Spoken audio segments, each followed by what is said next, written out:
दोस्तों, राधे राधे। मैं माला प्रजापति हमारे यूट्यूब चैनल में सभी दर्शकों का स्वागत करती हूँ, अभिनंदन करती हूँ। आज मैं एक बहुत ही प्यारा कहारवा नाच गीत लेकर आई हूँ। अगर आप सभी को अच्छा लगे तो प्लीज़ लाइक करना, कमेंट करना और मेरे चैनल को सब्सक्राइब करना।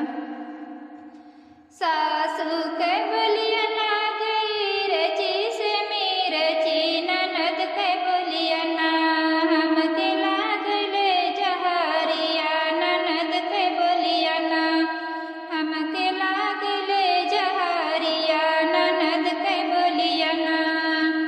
सासू के बोलिया ना गई रची से मेरे ची ननद के बोलिया ना हमके लागले जहरिया ननद के बोलिया ना हमके लागले जहरिया ननद के बोलिया ना। सजना के बोलिया ना गयारी से कटारी देवर के बोलिया ना हमके लागले मिठाइया देवर के बोलिया ना हमके लागले मिठाइया देवर के बोलिया ना।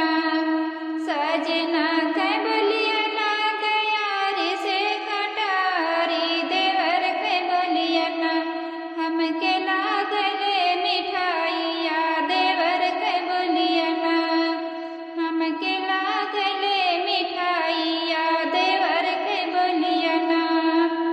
मोरे पिछुआरे हम बभन के छोकड़े वाकी बाची देते ना बभनया